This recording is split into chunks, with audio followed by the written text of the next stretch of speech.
आज आपण आधुनिक भारताचा इतिहास इयत्ता 8वी इन शॉर्ट पाहणार आहोत. तर स्टुटगार्ट परिषदेत ध्वज कोणी फडकवला होता? तर मादाम कामा यांनी फडकवला होता. आणि त्या ध्वजावर काय लिहिले होते? तर त्या ध्वजावर वंदे मातरम असे लिहिले होते. आणि त्याच्यावर कोणती चिन्हे होती? तर त्याच्यावरती चंद्र, सूर्य आणि कमळ ही चिन्हे होती. तर आता आपण सुरुवातीच्या फ्रंट पेजला हे मादाम कामांचं चिन्ह होतं ध्वजाचं, ते आपण सांगितलं. तर आता आपण सुरुवात करतोय. प्रबोधन युग. युरोपमध्ये प्रबोधन पहिल्यांदा घडून आलं होतं. इसवी सन 1450च्या सुमारास छपाई यंत्राचा शोध लागला होता. तर आज आपण काय पाहणार आहोत? ओन्ली IMP आणि वन लायनर पाहणार आहोत. शेक्सपियरसारखा थोर नाटककार आणि कोपर्निकस, गॅलिलिओ यासारखे थोर शास्त्रज्ञ प्रबोधन युगात होऊन गेले होते. प्रबोधन युगात धर्मसुधारणा चळवळ सुरू झाली होती. बायबल हा ख्रिस्ती धर्मग्रंथ लॅटिन भाषेत होता. ती भाषा सर्वसामान्यांना समजत नव्हती. धर्मसुधारणा चळवळीच्या काळात बायबलची भाषांतरे इंग्रजी, फ्रेंच अशा लोकभाषांमध्ये केली गेली. बायबलमधील शिकवणी रोमन कॅथलिक चर्चची शिकवणी यामध्ये लोकांना खूपच तफावत आढळली. म्हणून कॅथलिक चर्चमधील प्रचलित दोषांचा मार्टिन लुथरने निषेध केला, म्हणजे प्रोटेस्ट केला. म्हणून त्यांच्या अनुयायांना प्रोटेस्टंट असे नाव पडले. मूळच्या रोमन कॅथलिक पंथांच्या जोडीला प्रोटेस्टंट हा नवा ख्रिस्ती धर्मपंथ उदयास आला होता. तर ही आपण माहिती पाहिली धर्मसुधारणा चळवळीविषयी. आता आपण भौगोलिक शोधाविषयी माहिती पाहूयात. इसवी सन 1453मध्ये ऑटोमन तुर्कांनी कॉन्स्टँटिनोपल म्हणजेच इस्तुंबल हे शहर जिंकून घेतले. हे शहर म्हणजे बायझंटाईन साम्राज्याची पूर्वेकडील रोमन साम्राज्याची राजधानी होती. तुर्कांनी त्यांच्या साम्राज्यातून जाणारे खुष्कीचे मार्ग म्हणजेच भूमार्ग रोखून धरले. त्यामुळे पूर्वेकडील देशांकडे जाण्याचा युरोपला आता नवा मार्ग शोधणे आवश्यक बनले होते. त्यातूनच भौगोलिक शोध, नवे सागरी मार्ग शोध याची सुरुवात झाली. बार्थोलोम्यू डायस हा पोर्तुगीज खलाशी भारताच्या शोधात आफ्रिकेच्या दक्षिण टोकापर्यंत पोहोचला. या टोकाला केप ऑफ गुड होप म्हणजेच आशेचे भूशिर हे नाव मिळाले. भारताच्या शोधात निघालेल्या कोलंबस एका किनाऱ्याजवळ जाऊन पोहोचला. आपण भारतात उतरलो असं त्याचा गैरसमज झाला. पुढे इटालियन खलाशी अमेरिगो वेस्पुसी हा कोलंबसच्या किनाऱ्यावर पोहोचला. हा भारताचा किनारा नाही हे वेस्पुसीच्या लक्षात आले. या अज्ञात प्रदेशाला अमेरिगोच्या नावावरून अमेरिका हे नाव प्राप्त झाले. वास्को द गामा या पोर्तुगीज खलाशाने 1498मध्ये भारताकडे येण्याचा सागरी मार्ग शोधून काढला. 1599 साली फर्डिनांड मॅगेलन हा पोर्तुगीज खलाशी पृथ्वी प्रदक्षिणा करण्याच्या ईर्षेने सागरी सफरीवर निघाला. ही प्रदक्षिणा पूर्ण होण्याच्या आधीच तो एका चकमकीत मारला गेला, तरी त्याच्या सहकाऱ्यांनी ही पृथ्वी प्रदक्षिणा पूर्ण केली. जगाच्या इतिहासातील ही पहिली सागरी पृथ्वी प्रदक्षिणा होय. तर अशा प्रकारे आपण प्रबोधन हा पहिला चॅप्टर पाहिला आहोत. आता आपण नेक्स्ट क्रांतियुग हा चॅप्टर पाहणार आहोत. दुसरा चॅप्टर अमेरिकेचे स्वातंत्र्ययुद्ध, देन आपण फ्रेंच स्वातंत्र्ययुद्ध पाहणार आहोत. तर अमेरिकेचे स्वातंत्र्ययुद्ध. अमेरिकेच्या खंडाच्या शोधानंतर युरोपातील अनेक लोक तेथे येऊन स्थायिक झाले. या काळात इंग्रजांनी उत्तर अमेरिकेत 13 वसाहती स्थापन केल्या. त्याचमध्ये त्यांच्यावर खूप जाचक कर त्या 13 वसाहतीवर लादले गेले. इंग्लंडच्या जाचक बंधनातून मुक्त होणे ह्या वसाहतींना आवश्यक वाटू लागले. जॉर्ज वॉशिंग्टन, थॉमस जेफरसन यांच्या नेतृत्वाखाली एकत्र येऊन त्यांनी इंग्लंड विरुद्ध बंड पुकारले.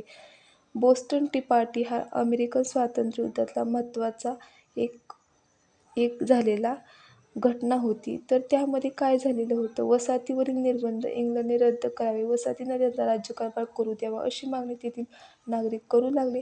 इंग्लंडने याला नकार देताच वसाहतीने इंग्लंडच्या मालावर बहिष्कार टाकला आणि 1773 साली अमेरिकेतील बोस्टन बंदरात उभ्या असलेल्या इंग्लिश जहाजावरील चहाच्या पेट्या काही नागरिकांनी समुद्रात फेकून दिल्या. त्यालाच बोस्टन टी पार्टी असे म्हणतात. आणि त्यांनी ना प्रतिनिधी ना कर अशा घोषणा दिल्या.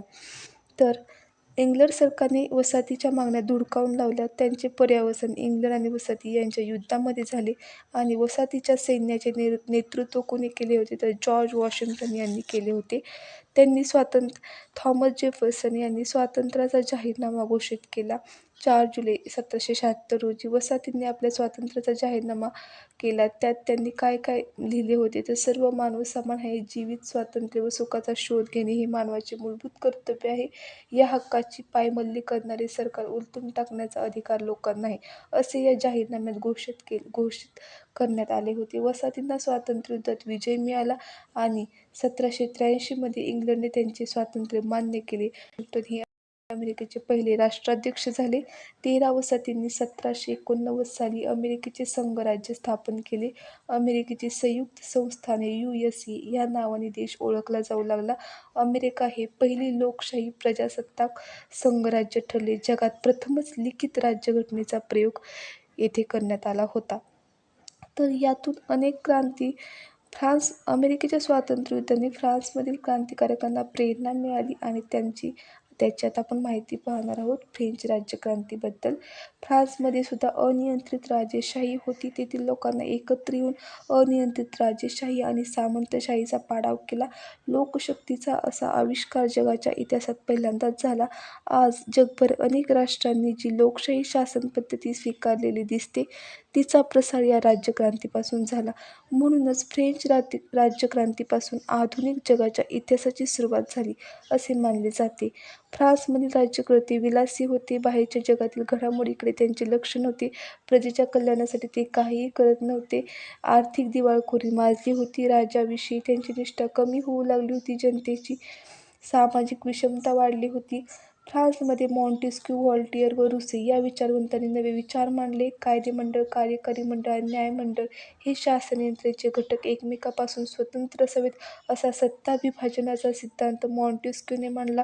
व्हॉल्टेयरने सामाजिक विषमतेवर टीकेची झोड उठवली, तर रुसोने सामाजिक करार या ग्रंथातून जनतेच्या सार्वभौमत्वाचा सिद्धांत मांडला. रुसो हा फ्रेंच राज्यक्रांतीचा उद्गाता मानला जातो. त्याने मानव हा जन्मतःच स्वतंत्र आहे असे सांगितले आहे. तर बॅस्टिलचा पाडाव ही फ्रान्समधीलच एक घटना आहे. फ्रान्समधील जनतेच्या हालअपेष्टा वाढत गेल्या. त्यामुळे जनतेमधील असंतोष पराकोटीला गेला आणि क्रांतीचा भडका उडाला. संतप्त जमावाने 1789 रोजी बॅस्टिल तुरुंगावर हल्ला केला. हा तुरुंग अनियंत्रित राजेशाही आणि अन्यायाचे प्रतीक होता. बॅस्टिलच्या तुरुंगावरील हल्ला म्हणजे सामान्य जनतेने अनियंत्रित सत्ताधीशांवर केलेला प्रहार होता. मानवी हक्कांचा जाहीरनामा. क्रांतिकारकांनी मानवी हक्कांचा जाहीरनामा प्रकाशित केला. या जाहीरनाम्यात स्वातंत्र्य, मालमत्ता व जीविताची सुरक्षितता, अन्यायाचा प्रतिकार हे मानवाचे मूलभूत अधिकार आहेत असे नमूद केले. संतप्त जनतेने फ्रान्समधील सामंतशाही उलथून टाकली आणि 16व्या लुईचा शिरच्छेद करून जनतेचे राज्य प्रस्थापित केले. फ्रेंच राज्यक्रांतीने स्वातंत्र्य, समता व बंधुता ही बहुमोल तत्त्वे जगाला दिली. जनतेच्या सार्वभौमत्वाचे तत्त्व प्रस्थापित केले. अशा प्रकारे इतर देशांना हा फ्रेंच राज्यक्रांतीचा लढा हा प्रेरणादायी ठरला आहे. इतिहासात त्याला अनन्यसाधारण असे महत्त्व आहे. तर आता आपण औद्योगिक क्रांती याविषयी माहिती पाहणार आहोत. औद्योगिक क्रांती 18व्या शतकाच्या उत्तरार्धापासून युरोपमध्ये औद्योगिक क्षेत्रात क्रांतिकारी बदल घडून आले. बाष्पशक्तीवर चालणाऱ्या यंत्राच्या साहाय्याने उत्पादन होऊ लागले. पुढे विद्युत शक्तीचा वापर सुरू झाला. घरगुती उद्योगांची जागा कारखान्यांनी घेतली. हातमागाऐवजी यंत्रमागाचा वापर झाला. आगगाडी आणि आगबोटीसारखी वाहतुकीची नवी साधने आली. यंत्रयुग अवतरले. ही क्रांती इंग्लंडमध्ये सुरू झाली आणि नंतर टप्प्याटप्प्याने इतर जगात पसरली. इंग्लंडची औद्योगिक भरभराट तर इतकी मोठी होती की इंग्लंडचे वर्णन जगाचा कारखाना असे होऊ लागले होते. औद्योगिक क्रांतीमुळे युरोपच्या आर्थिक प्रगतीस वेग आला. विविध वस्तूंचे उत्पादन वाढले. तर आता आपण तिसरा चॅप्टर पाहणार आहोत. त्याचे नाव आहे भारतात इंग्रजी सत्तेचा स्थापना आणि विस्तार. वास्को द गामा भारताच्या पश्चिम किनाऱ्यावरील कालिकत येथे येऊन पोहोचला. त्यानंतर 16व्या शतकाच्या सुरुवातीस पोर्तुगीजांनी भारताच्या पश्चिम किनाऱ्यावर आपली सत्ता स्थिर केली. 17व्या शतकात डच, इंग्रज आणि फ्रेंच व्यापारी भारतात आले. त्यावेळी भारतात मुघलांची सत्ता प्रबळ होती. या पार्श्वभूमीवर आपण इंग्रजी सत्तेची स्थापना आणि विस्तार याची माहिती घेऊ. सुरुवातीस युरोपीय व्यापारी मुघल सम्राटाकडून परवाने मिळवून शांततेने व्यापार करत होते. व्यापाराच्या सोयीसाठी पोर्तुगीज, डच, इंग्लिश व फ्रेंच व्यापारी कंपन्यांनी भारतात आपली व्यापारी ठाणी स्थापन केली. अशा ठाण्यास वखार असे म्हणतात. औरंगजेब बादशहाच्या मृत्यूनंतर मुघल सत्तेला उतरती कळा लागली. मुघल साम्राज्य सुभेदार स्वतंत्रपणे वागू लागले. राजकीय अस्थिरता निर्माण झाली. त्याचा फायदा युरोपीय व्यापाऱ्यांनी घेतला. त्यातून इंग्रज-फ्रेंच संघर्ष सुरू झाला. बंगालमध्ये राजकीय घडामोडी घडून आल्या. इंग्रज आणि फ्रेंच यांच्यात 3 युद्धे झाली. ती कर्नाटक युद्धे म्हणून ओळखली जातात. तिसऱ्या युद्धात इंग्रजांनी फ्रेंचांचा पराभव केला. त्यामुळे इंग्रजांना भारतात नाही. बंगालमध्ये इंग्रज व फ्रेंच व्यापारी यांना मिळालेल्या व्यापारी सवलतीचा गैरवापर करू लागले. सिराजउद्दौला या बंगालच्या नवाबाची परवानगी न घेता इंग्रजांनी आपल्या वखारीभोवती तटबंदी उभारली. यातूनच सिराजउद्दौला आणि इंग्रज यांच्यात संघर्ष सुरू झाला आणि 1757 मध्ये प्लासी येथे लढाई झाली. मीर जाफर या सेनापतीला नवाब पदाचे आमिष दाखवून इंग्रजांनी आपल्याकडे वळवून घेतले. त्याच्या नेतृत्वाखालील नवाबाचे लष्कर युद्धात उतरलेच नाही. नवाबाला नाईलाजाने माघार घ्यावी लागली. अशा प्रकारे शस्त्रबळाचा वापर न करता इंग्रजांनी फंदफितुरीने प्लासीची लढाई जिंकली. इंग्रजांच्या पाठिंब्याने मीर जाफर बंगालचा नवाब बनला, पण पुढे त्याला विरोध करताच इंग्रजांनी त्याचा जावई मीर कासिम याला नवाब बनवले. इंग्रजांच्या बेकायदेशीर व्यापाराला आळा घालण्याचा प्रयत्न मीर कासिमने केला तेव्हा इंग्रजांनी मीर जाफरला पुन्हा नवाबपद दिले. बंगालमधील इंग्रजांच्या कारवायांना लगाम घालण्यासाठी अयोध्येचा नवाब शुजा-उद-दौला, मीर कासिम व मुघल बादशाह शाह आलम यांनी एकत्र मोहीम 1764 साली बिहारमध्ये केली. त्यालाच बक्सारचे युद्ध असे म्हणतात. त्यात इंग्रजांना विजय मिळाला. या लढाईनंतर अलाहाबाद तह झाला. या तहान्वये बंगालच्या सुभ्यात महसूल गोळा करण्याचा अधिकार इंग्रजांना मिळाला. याला दिवाणी अधिकार म्हणतात. अशा प्रकारे भारतातील इंग्रजी सत्तेचा पाया बंगालमध्ये घातला गेला. इंग्रज-म्हैसूर युद्ध. म्हैसूरचे शासक आणि इंग्रज यांच्यात 4 युद्धे झाली. म्हैसूरच्या हैदर अलीच्या मृत्यूनंतर त्याचा मुलगा टिपू सुलतान याने इंग्रजांविरुद्ध मोहीम नेटाने चालवली होती. 1799 मध्ये श्रीरंगपट्टणमच्या लढाईत टिपू धारातीर्थी पडला. त्यामुळे म्हैसूरचे राज्य इंग्रजांच्या वर्चस्वाखाली आले. आता देन इंग्रज व मराठे युद्ध. मुंबई हे इंग्रजांचे पश्चिम भारतातील प्रमुख केंद्र होते. त्याच्या जवळपासचा प्रदेश मिळवण्याचा त्यांचा प्रयत्न होता, परंतु या प्रदेशावर मराठ्यांची पकड होती. माधवराव पेशवे यांच्या मृत्यूनंतर रघुनाथराव पेशवे पदाच्या लालसेपोटी इंग्रजांना जाऊन मिळाले. त्यांनी मदत मागितली. त्यामुळे मराठ्यांच्या राजकारणात इंग्रजांचा शिरकाव कोणामुळे झाला तर रघुनाथराव पेशव्यांमुळे. 1774 ते 1818 या दरम्यान मराठे व इंग्रज यांच्यात 3 युद्धे झाली. सालबाईचा तह 1782 ला झाला. वसईचा तह 1802 ला झाला आणि 1818 ला मराठी सत्तेचा अस्त झाला. तैनाती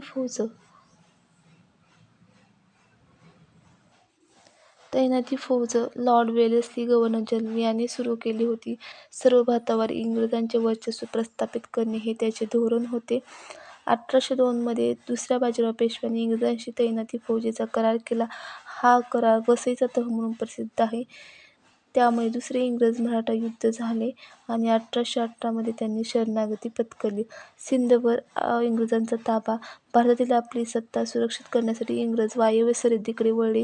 रशिया भारतावर अफगाणिस्तानातून आक्रमण करेल अशी त्यांना भीती वाटत होती. म्हणून इंग्रजांनी अफगाणिस्तानावर आपला प्रभाव प्रस्थापित करण्याचे ठरवले. अफगाणिस्तानकडे जाणारे मार्ग सिंधमधून जात होते, त्यामुळे सिंध इंग्रजांना महत्त्वाचा वाटला. 1843 साली त्यांनी सिंध गिळंकृत केला. शीख सत्तेचा पाडाव. पंजाबमधील शीख राज्याची सत्ता रणजितसिंहाच्या हाती होती. रणजितसिंहाच्या मृत्यूनंतर त्याचा अल्पवयीन मुलगा दलीपसिंह गादीवर आला. त्याच्या वतीने ते चाळीरा आणि झिंदन राज्याचा कारभार पाहू लागले. मात्र तिचा सरदारांवर अंकुश राहिला नाही. ही संधी साधून इंग्रजांनी काही शीख सरदारांना फितूर करून पंजाबवर आक्रमण केले आणि पंजाबवरील इंग्रजांचा वाढता प्रभाव त्यात पहिल्या इंग्रज-शीख युद्धात शीखांचा पराभव झाला. पंजाबवरील इंग्रजांचा वाढता प्रभाव स्वातंत्र्यप्रिय शीखांना जाचक ठरू लागला. मुलतानचा अधिकारी मूलराजाने इंग्रजांविरुद्ध बंड केले. हजारो शीख सैनिक इंग्रजांविरुद्ध युद्धात उतरले, परंतु या दुसऱ्या युद्धातही शीख पराभूत झाले आणि 1849 मध्ये इंग्रजांनी पंजाबचा प्रदेश आपल्या राज्यात जोडला. आपण नेक्स्ट चौथा चॅप्टर बघणार आहोत, ब्रिटिश सत्तेचा भारतावरील परिणाम. ब्रिटिश सत्तेचा भारतावर काय परिणाम झाला तर दुहेरी राज्यव्यवस्था रॉबर्ट क्लाइव्ह यांनी 1765 सुरू केली. नंतर पार्लमेंटने 1773 रेग्युलेटिंग ॲक्ट सुरू केला. 1784 पिट्सचा भारतविषयक कायदा मंजूर झाला. पिट्सच्या कायद्यानुसार भारतातील राज्यकारभारावर पार्लमेंटचे नियंत्रण ठेवण्यासाठी एक कायम स्वरूपाचे नियामक मंडळ म्हणजे बोर्ड ऑफ कंट्रोल ची स्थापना करण्यात आली. मुलकी नोकरशाही प्रशासनाच्या सोयीसाठी इंग्रजांच्या ताब्यातील प्रदेशाची जिल्हावार विभागणी करण्यात आली. जिल्हाधिकारी हा जिल्हा शासनाचा प्रमुख. महसूल गोळा करणे, न्याय देणे, शांतता सुव्यवस्था ठेवणे ही त्याची जबाबदारी होती. अधिकाऱ्यांची भरती इंडियन सिव्हिल सर्व्हिसेस (ICS) स्पर्धात्मक परीक्षेद्वारे केली जाऊ लागली. लष्कर व पोलीस दल. भारतातील इंग्रजांच्या ताब्यातील प्रदेशाचे संरक्षण करणे, नवे प्रदेश हस्तगत करणे व भारतातील इंग्रजांविरोधी उठाव मोडून काढणे ही या लष्कराची कामे होती. न्यायव्यवस्था पण त्यांनी स्थापन केली होती भारतात. त्यांच्या निर्णयाचा फेरविचारासाठी उच्च न्यायालय स्थापन केली होती. कायद्यापुढील समानता हे लॉर्ड मेकॉलेच्या खाली स्थापन करण्यात आलेल्या विधी समितीने कायद्याची संहिता तयार केली होती. लॉर्ड मेकॉलेने कायद्याचा संहिता तयार केला होता. कायद्यापुढे सर्व समान आहेत हे तत्त्व इंग्रजांनी रूढ केले होते. इंग्रजांची आर्थिक धोरणे, जमीन महसुली धोरणे हे सर्व जाचक ठरत होती लोकांना. आपल्या भारतातील शेतीचे त्यांनी व्यापारीकरण केले. कापूस, नीळ यासारखीच नगदी पिके घेण्याचे उत्तेजन सरकारने दिले. यालाच शेतीचे व्यापारीकरण असे म्हणतात. 1860 ते 1900 दरम्यान दुष्काळ पडला होता. पाणी पुरवठा योजनांवर फारसा खर्चही सरकारने केला नाही. वाहतूक दळण व्यवस्थेत सुधारणा. कोलकाता व दिल्ली यांना जोडणारा महामार्ग बांधला गेला. 1853 साली मुंबई व ठाणे मार्गावर आगगाडी धावू लागली. भारतातील जुन्या उद्योगधंद्यांचा ऱ्हास. भारतातील नव्या उद्योगधंद्यांचा विकास. 1854 मध्ये कावाजी नानाभाई यांनी मुंबईत पहिली कापड गिरणी सुरू केली. 1855 मध्ये बंगालमधील रिश्ता येथे तागाची पहिली गिरणी सुरू केली. 1907 साली जमशेदजी टाटा यांनी जमशेदपूर येथे टाटा आयर्न अँड स्टील कंपनीचा पोलाद निर्मितीचा कारखाना स्थापन केला होता. इंग्रजांनी भारतात अनेक कायदे केले होते. बेंटिकने सतीबंदीचा कायदा केला होता 1829 रोजी. तर लॉर्ड डलहौसीने विधवा पुनर्विवाहाला मान्यता देणारा कायदा केला होता 1856 लॉर्ड मेकॉलेच्या शिफारसीनुसार 1835 मध्ये भारतात पाश्चात्य शिक्षण सुरू करण्यात आले. 1857 साली मुंबई, मद्रास व कोलकाता येथे विद्यापीठाची स्थापना करण्यात आली होती. अशा प्रकारे आता आपण 1857 चा स्वातंत्र्य लढा याविषयी माहिती. 1857 च्या लढ्याची व्याप्ती व त्यामागची भूमिका लक्षात घेता स्वातंत्र्यसमर हे नाव स्वातंत्र्यवीर विनायक दामोदर सावरकर यांनी दिले. सावरकरांनी ज्या पुस्तकातून मांडणी केली ते 1857 चे स्वातंत्र्यसमर या पुस्तकाने अनेक क्रांतिकारकांना ब्रिटिशांविरुद्ध लढण्याची प्रेरणा दिली. तसेच बंगालमध्ये प्रथम संन्याशांचा, त्यानंतर फकीरांच्या नेतृत्वाखाली शेतकऱ्यांनी लढे दिले. छोट्या नागपूर परिसरातील कोलाम, ओडिसातील गोंड, महाराष्ट्रातील कोळी, भिल्ल, रामोशी यांनी इंग्रजांविरुद्ध लढे दिले. बिहारमध्ये संताळांनी फार मोठ्या प्रमाणावर लढा दिला. हा लढा दडपण्यासाठी इंग्रजांना अनेक वर्षे लष्करी मोहिमा कराव्या लागल्या. उमाजींनी आपल्या रामोशी बांधवांना व स्थानिक युवकांना संघटित करून इंग्रजांविरुद्ध बंड केले. त्यांनी एक जाहीरनामा काढून इंग्रजांविरुद्ध लढा देण्याचे व इंग्रजी सत्ता झुगारून देण्याचे आवाहन केले. 1832 साली त्यांना फाशी देण्यात आली. कोल्हापूर परिसरात गडकऱ्यांनी व कोकणात फोंड सावंतांनी इंग्रजांविरुद्ध लढे दिले. इंग्रजांच्या दडपशाहीविरुद्ध 1857 सालापूर्वी देशाच्या निरनिराळ्या भागात काही जमीनदार व राजे रजवाड्यांनीही लढे दिले होते. 1806 सालचा वेल्लोरचा तसेच 1824 सालचा बराकपूर येथील लढा असे दोन्ही लढे विशेष उग्र स्वरूपाचे होते. 1857 च्या लढ्याची कारणे अनेक होती. आर्थिक कारणे होती. इंग्रजांच्या नव्या महसूल पद्धतीमुळे शेतकऱ्यांची स्थिती खालावली होती. सामाजिक कारणे होती. अनेक रूढी परंपरा यामध्ये इंग्रज शासकांनी हस्तक्षेप केला होता. सतीबंदीविषयी, विधवा विवाहाविषयक अनेक कायदे केले होते. अनेक राजकीय कारणे पण होती. अनेक संस्थांनी खालसे केली होती. सातारा, झाशी, नागपूर इत्यादी संस्थांनी तेथील राजांच्या दत्तक पुत्राचा वारसा हक्क नामंजूर करून खालसे केली होती. वारसदारांचे तनखे रद्द केले होते. असे अनेक राजकीय कारणे होती. हिंदी सैनिकातील असंतोष होता. गोऱ्या सैनिकांपेक्षा त्यांना पगार कमी होता.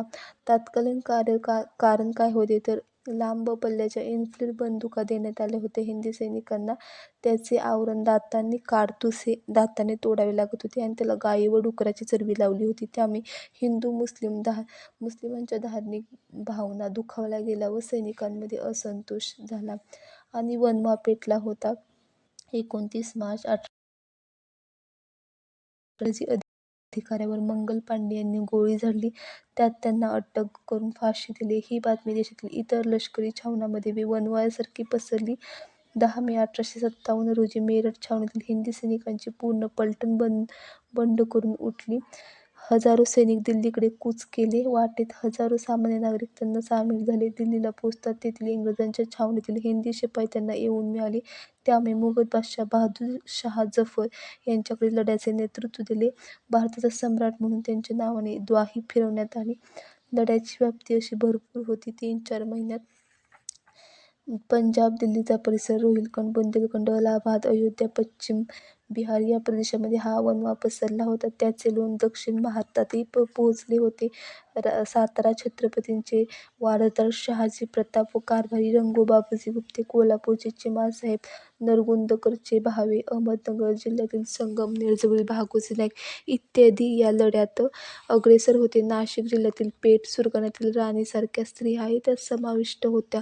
1857 साली खानदेशात कर्तारसिंग यांच्या नेतृत्वाखाली झालेले भिल्लांचे लढे व सातपुरा भागात शंकरशहांच्या नेतृत्वाखालील स्थानिक लढे इंग्रजांनी चिरडून काढले. खानदेशातील लढ्यात सुमारे 400 भिल्ल स्त्रिया सहभागी झाल्या होत्या. 1857 च्या उठावाचा परिणाम म्हणून इंग्रजी राणी व्हिक्टोरिया हिने भारताला उद्देशून 1857 मध्ये एक जाहीरनामा काढला. त्यात सर्व भारतीय आपले प्रजनन नाहीत, वंश, धर्म, जात किंवा जन्मस्थान यावरून प्रजननात भेदभाव केला जाणार नाही. शासकीय नोकरी देताना गुणवत्ता हाच निकष राहील, असे राणीने जाहीर केले. भारतीयांच्या धार्मिक बाबतीत सरकार हस्तक्षेप करणार नाही, असेही आश्वासन दिले.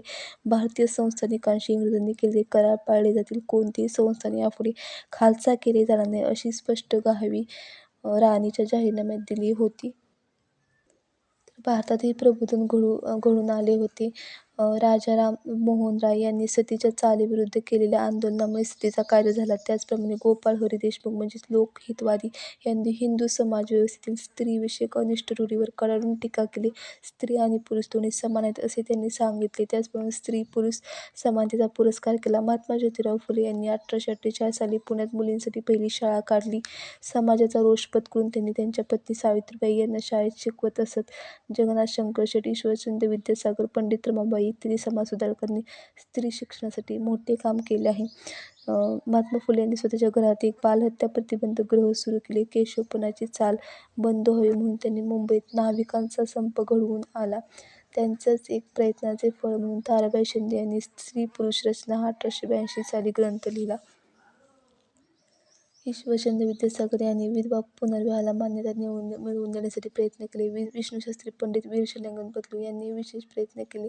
चूल आणि मूल हे क्षेत्र मर्यादित न ठेवता स्त्रियांना जास्त शिक्षण दिले पाहिजे, त्यांना नोकऱ्या केल्या पाहिजेत, यासाठी गोपाळ गणेश आगरकरांनीही प्रयत्न केले.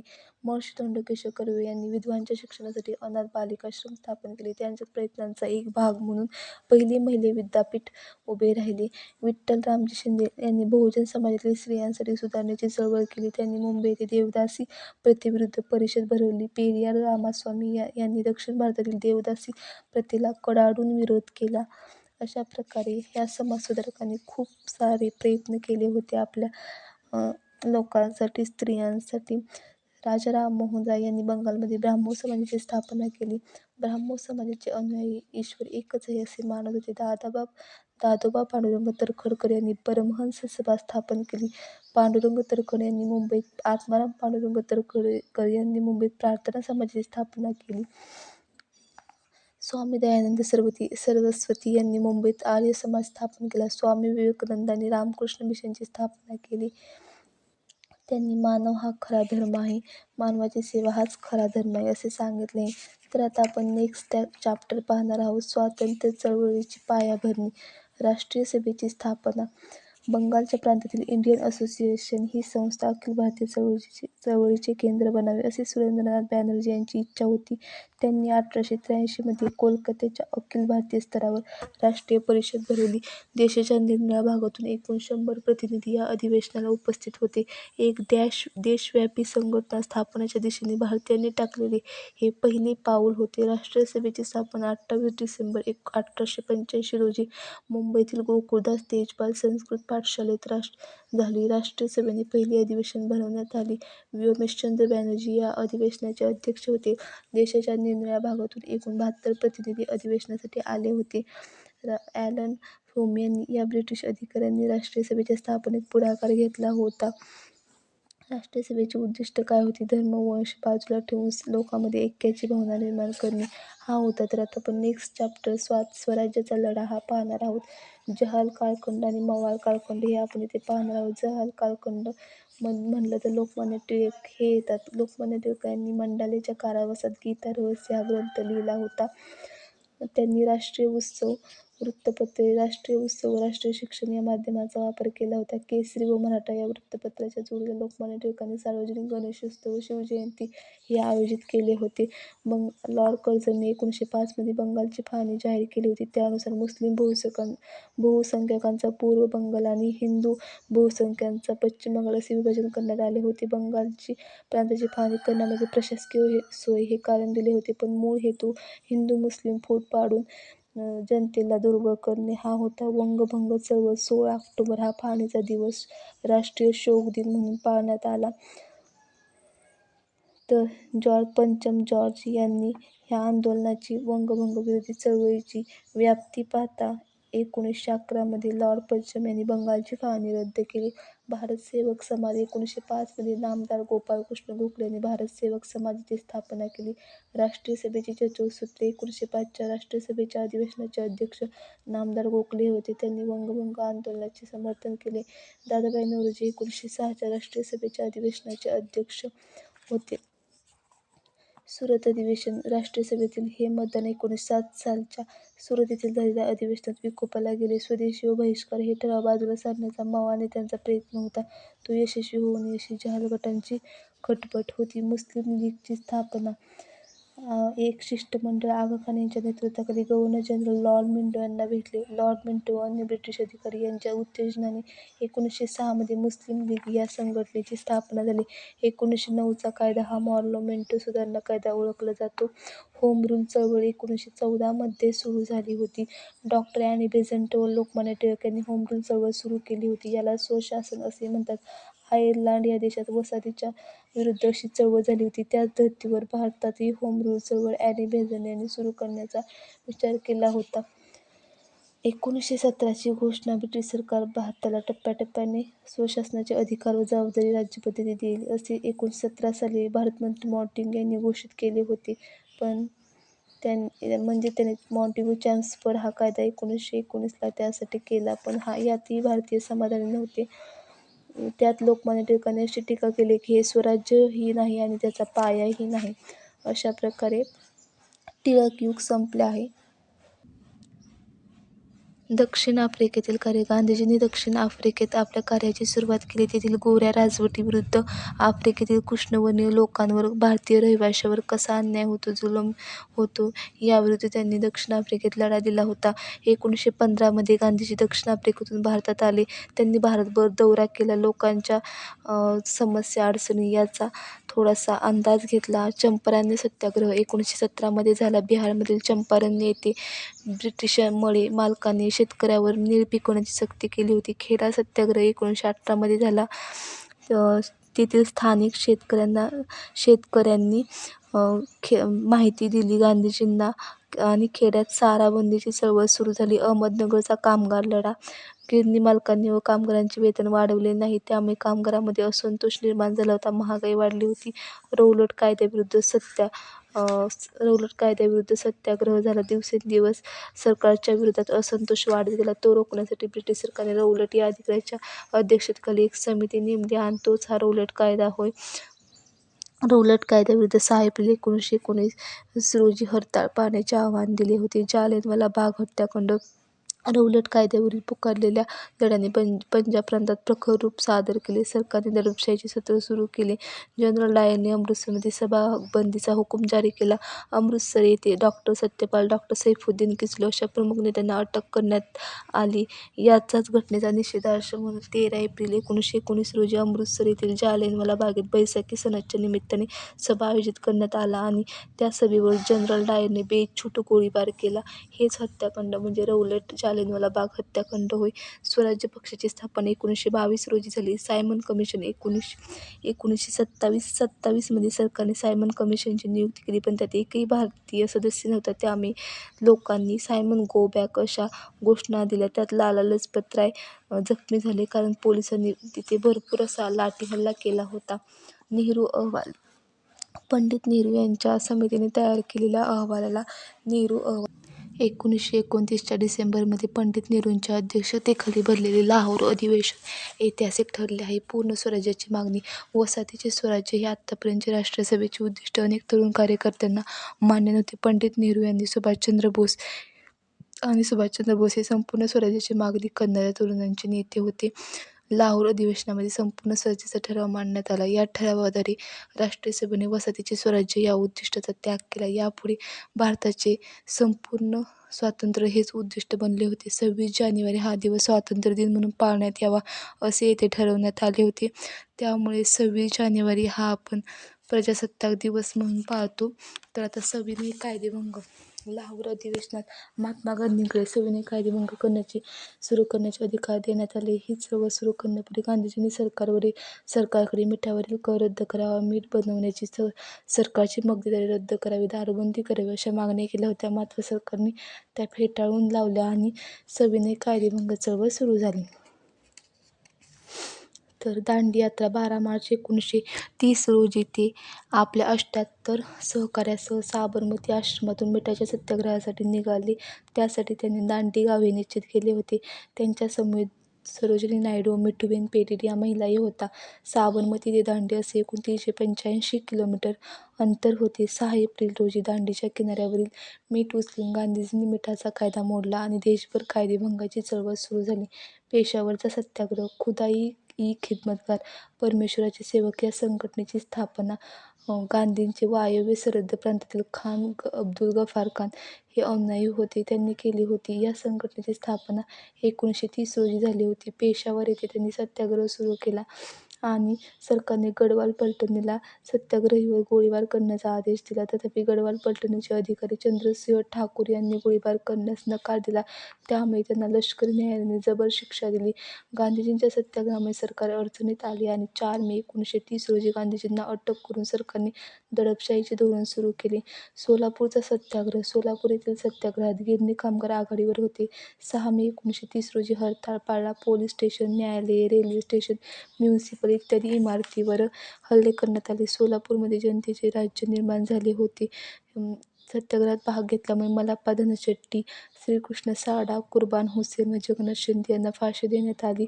गांधीजींच्या अटकेनंतर गुजरातमधील धारासणा येथील सत्याग्रहाचे नेतृत्व सरोजिनी नायडू यांच्याकडे आले होते. सत्याग्रहात मिठाचा कायदा मोडण्यासाठी निघालेल्या सत्याग्रहीवर पोलीस लाठीमार करत होते. सत्याग्रही त्याचा शांततेपणे प्रहार सहन करीत होते. वडाळा, मालवण, शिरोडा, महाराष्ट्रात इत्यादी ठिकाणी सत्याग्रह झाले होते. मिठाचे.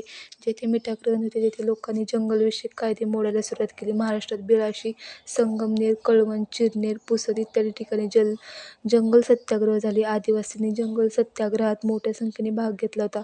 बाबू गेनूचे बलिदान. परदेशी मालाचा ट्रक घेऊन जाण्यास मुंबई सत्याग्रहींनी विरोध केला. बाबू गेनू हा कामगार, त्यामध्ये आघाडीवर होता. ट्रक अडकवण्यासाठी तो ट्रक पुढे आडवा उभा राहिला आणि पोलिसांनी धमकी देऊनही तो हलला नाही. त्याच्या अंगावरून ट्रक नेला गेला आणि बाबू गेनूचे हे बलिदान राष्ट्रीय चळवळीला प्रेरणादायी ठरले. स्त्रियांचा सहभाग होता. कस्तुरबा गांधी, कमलादेवी चट्टोपाध्याय, अवंतिकाबाई गोखले, लीलावती, मुन्शी, हंसाबेन मेहता अशा कितीतरी स्त्रियांनी सत्याग्रहात पुढाकार घेतला होता. पहिली गोलमेज परिषद. ब्रिटिश प्रधानमंत्री रॅमसे मॅकडोनाल्ड यांनी 1930 साली ठेवली होती. लंडनमध्ये एक परिषद आयोजित केली होती. तिला गोलमेज परिषद असे म्हणतात. व्हायसरायांनी गांधीजी व अन्य नेत्यांना तुरुंगातून मुक्त केले व सभेला मोकळेपणे चर्चा करता यावी यासाठी पोषक वातावरण निर्माण केले. महात्मा गांधी व व्हायसराय आयुर्वेद यांच्या समझोता तो गांधी आयुर्वेद करार म्हणून ओळखला जातो. या करारानुसार सरकारने भारताच्या प्रस्तावित राज्यघटनेमध्ये जबाबदार राज्यपदेचा स्वीकार करण्याची हमी दिली. राष्ट्रीय सभेने सविनय कायदेभंगाची चळवळ मागे घेतली व दुसऱ्या गोलमेज परिषदेमधील चर्चेत सहभागी होण्यास तयारी दर्शवली. दुसरी गोलमेज परिषद 1931 ला भरली. मात्र गांधीजी या राष्ट्रीय सभेचे प्रतिनिधी म्हणून गांधीजी या परिषदेत सहभागी राहिले आणि गोलमेज परिषदेमध्ये अल्पसंख्याकांचा प्रश्न उपस्थित केला गेला होता. या प्रश्नावर प्रतिनिधींमध्ये मतभेद झाले. संघराज्याच्या घटनेच्या स्वरूपाबाबतही मतभेद झाले. गांधीजींनी मतैक्य निर्माण करण्याचा भरपूर प्रयत्न केला, परंतु ते असफल ठरले. त्यामुळे गांधीजी भारतात परत आले. तिसरी गोलमेज परिषद 1932 मध्ये झाली. राष्ट्रीय सभेने या परिषदेवर बहिष्कार टाकला. त्यामुळे ही परिषद अर्थहीन ठरली. पुणे करार. डॉ. बाबासाहेब आंबेडकरांनी गोलमेज परिषदेमध्ये दलितांचे प्रतिनिधित्व केले. तेथे त्यांनी दलितांसाठी स्वतंत्र मतदारसंघाची मागणी केली होती. दुसऱ्या गोलमेज परिषदेनंतर ब्रिटिश प्रधानमंत्री रॅमसे मॅकडोनाल्ड यांनी जातीय निवाडा जाहीर केला. त्यानुसार दलितांना स्वतंत्र मतदारसंघ जाहीर करण्यात आलाय. या जातीय निवाड्याने केलेली हिंदू समाजाची विभागणी गांधीजींना मान्य नव्हती, म्हणून त्यांनी या निवाड्याविरुद्ध येरवड्याच्या तुरुंगात आमरण उपोषण सुरू केले. नंतर महात्मा गांधी आणि बाबासाहेब आंबेडकर यांच्यात 1932 मध्ये पुणे येथे एक करार झाला. त्याला पुणे करार असे म्हणतात. या करारानुसार स्वतंत्र मतदारसंघाऐवजी दलितांना विधिमंडळात 148 राखीव जागा देण्यात याव्या असे ठरले. नंतर या योजनेला ब्रिटिश सरकारने मान्यता दिली. अशा प्रकारे सविनय कायदेभंगाविषयी आपण माहिती बघितली आहे. आणि आपलं लास्ट सत्याग्रह कोणतं आंदोलन असेल ते छोडो भारत होतं. ते 1934 सविनय कायदेभंगाची चळवळ 1934ला संपुष्टात आली आणि 1935 साली इंग्लंडच्या पार्लमेंटमध्ये भारताला वैधानिक अधिकार देणारा कायदा पास मिळवणार होते. 1935चा कायदा. एक प्रांतिक निवडणुका. 1935च्या कायद्याने राष्ट्रीय सभेचे समाधान झाले नाही, तरी या कायद्यानुसार होणाऱ्या प्रांतिक निवडणुकांमध्ये भाग घेण्याचे राष्ट्रीय सभेने ठरवले. 1937 मध्ये देशातील 11 प्रांतांमध्ये निवडणुका झाल्या. त्यापैकी 8 प्रांतांमध्ये राष्ट्रीय सभेचे मंत्रिमंडळी अधिकार होते. उरलेल्या 3 प्रांतांमध्ये कोणत्याच एका पक्षाला बहुमत मिळाले नाही. त्यामुळे ते संमिश्र मंत्रिमंडळ बनवण्यात आले.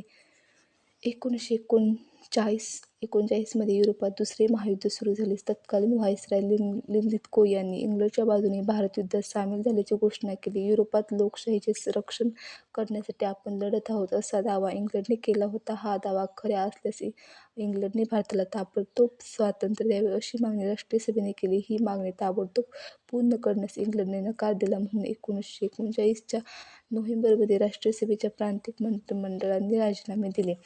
वैयक्तिक सत्याग्रह. आचार्य विनोबा भावे यांनी सुरू केले. त्यानंतर सुमारे 25,000 कार्यकर्त्यांनी सत्याग्रह केला. क्रिप्स योजना. दुसऱ्या महायुद्धात इंग्लंडने जपान विरोधात अमेरिकेचा पक्ष घेतला. जपानी फौजा भारताच्या पूर्व सीमेनजीक येऊन धडकल्या.